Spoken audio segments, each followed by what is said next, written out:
studio, of course, Mr. Harun M. Yussuf, who is CEO of NACONEK. Thank you so much for coming here, sir. Thank you. We appreciate your time.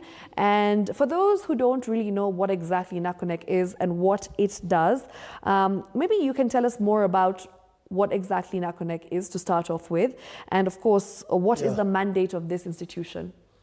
Thank you very much, Shiksha Aurora. The National Council for Nomadic Education is a semi-autonomous agency of the Ministry of Education. Okay. It was established by a dint of an Act of Parliament, Section 94(1) and the 6th Schedule. It was informed by, its establishment was informed by the Sessional Paper number 8 of 2012. And the main reason why it was established was basically to address the disparities of education in Kenya. As you may be aware, Kenya is a country which has different statistics in terms of access to education. Right. While we may have achieved considerable achievements in Kenya in terms of access, close to 100% in terms of access, but certain parts of this country are actually well below 30% in terms of basic access to education. Okay.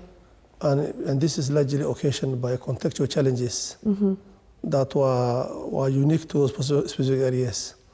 So NACONEK was basically established to deal with these disparities, and that's why it was formed to deal with. So part of its key mandate is now to address the contextual challenges affecting these unique circumstances and come up with a solution. And part of the solutions and part of the problems were largely poverty, impact of climate change, and possibly social, cultural, and religious issues that were affecting. Okay. Yeah.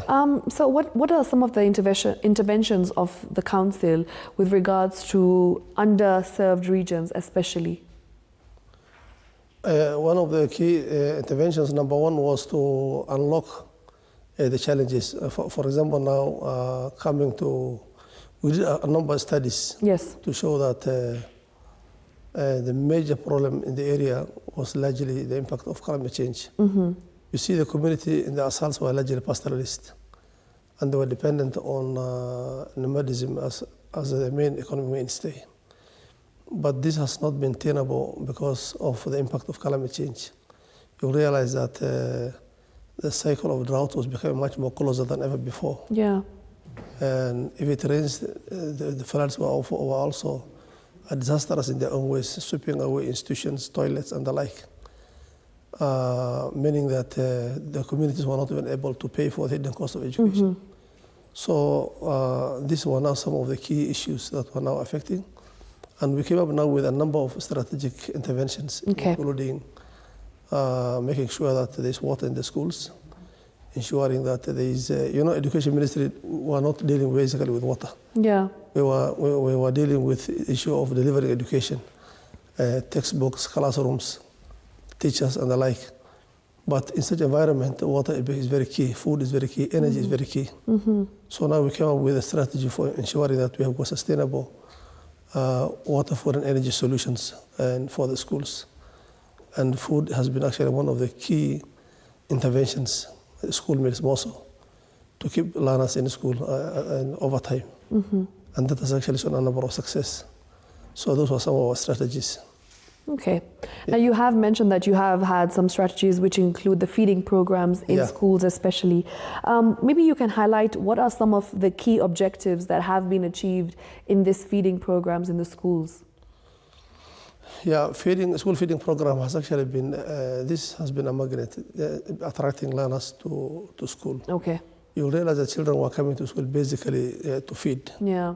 And because sometimes some of the children come from backgrounds that were very poor to the extent that they could not afford one meal a day. So when this opportunity is provided in the school, they will come to school, and in the process now end up learning in the schools. So feeding program began basically in 1980 as part of an intervention for the drought. But it later became a very important pillar in the school calendar, because it was a way of retaining and attracting children to schools in Kenya, mostly in the arid areas. So particularly again, when His Excellency the President came to power in 2022, his manifesto was very clear. He came with a very clear intention to feed 8,000 learners by 8 million learners by the year 2027. And that now became a commitment on the part of Kenya, who actually signed the Global School Meal Coalition and became a signatory to the Global School Meal Coalition that had 10 million universal coverage with a target of 10 million learners by the year 2030. So that has actually been the most important driving agenda of the President.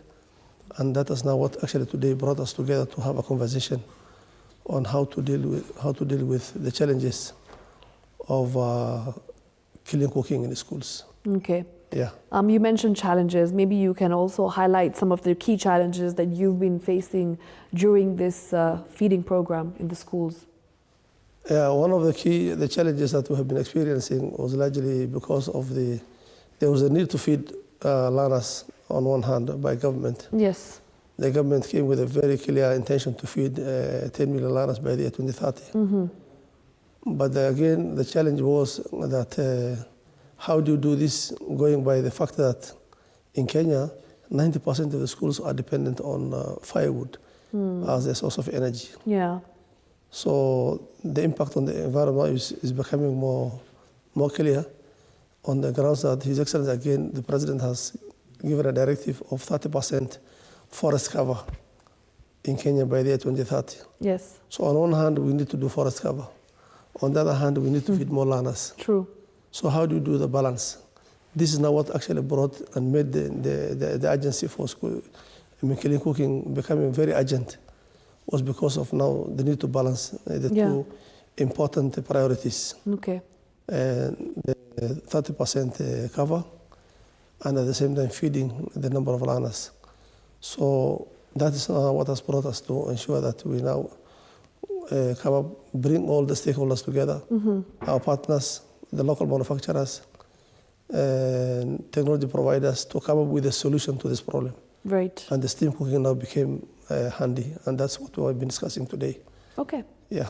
Now, Mr. Yussuf, to address some of these challenges that you have mentioned, because yes, there is conflict, because on one hand you want to feed the children, and of course this is quite a huge program. It is in a large scale, and on the other hand you want to also maintain the forest cover and ensure that the President's aim to have around 15 billion trees planted by 2030 also continues, is achieved. So what exactly are some of the innovations and solutions that are sustainable that will help you to achieve your mission?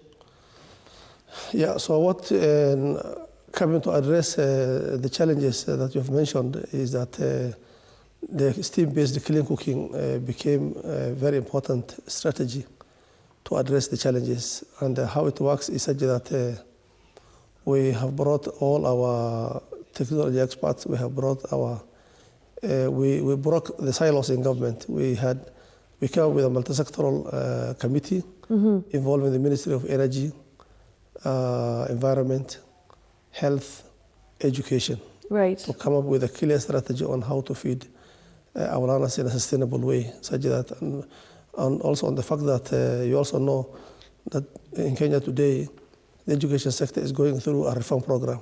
And part of the reform program is to ensure that we have got a sustainable arrangement in addressing our clean cooking approaches in the schools. Okay. So we came up with the steam-based solutions, which is an energy solution that is powered by either LPG, electricity, solar, and through a boiler system, and steam. The food is cooked through steam. Right. We have piloted 6 major schools, and we're piloting 13 more, and we have got significant results in terms of the roadmap to scaling up the clean cooking strategy in Kenya. Yes. Yeah. All right. And Mr. Yussuf, lastly, particularly to spearhead this project on institutional clean cooking within the next few years, what exactly is the bigger picture, and what do you aim to achieve as the council? Well, what we aim to achieve is that we intend to feed attain a universal feeding of 10 million learners. And by so doing, we intend to cover about 9,000 schools which are boarding. 9,000 secondary schools. 4,000 of them are boarding. And about 23,000 primary schools that need to be covered, both in the arid and semi-arid areas, urban former settlements, and the rest of Kenya. So our strategy is very clear. Well, we have broken down this into two major programs. One, we have centralized kitchens that will be targeting the urban slums and the big towns. A centralized kitchen will have the capacity to feed about 30,000 learners at one go. Wow. So we're targeting to put up about 189 centralized kitchens that will be able to do 5.5 million learners. Then the other 4.5 million learners will be addressed through the centralized kitchens. Okay. And which will be in the rural areas where centralized kitchen cannot be done because of the distances involved. Right. And the boarding schools, and where we have a lot of support because the government has already put in place the necessary policy and the legal instruments in place. Yes. It has created the enabling environment for partners to come on board, and government has actually put in place seed capital to ensure that this is achieved within the shortest time possible. The support by partners and other interest groups is overwhelming as we speak. All right. Yeah. Thank you so much for that. It is very nice to see the strides that are being made. So we will continue with this conversation, but I'd just like to take this particular story still on the same. And as the government has reiterated its commitment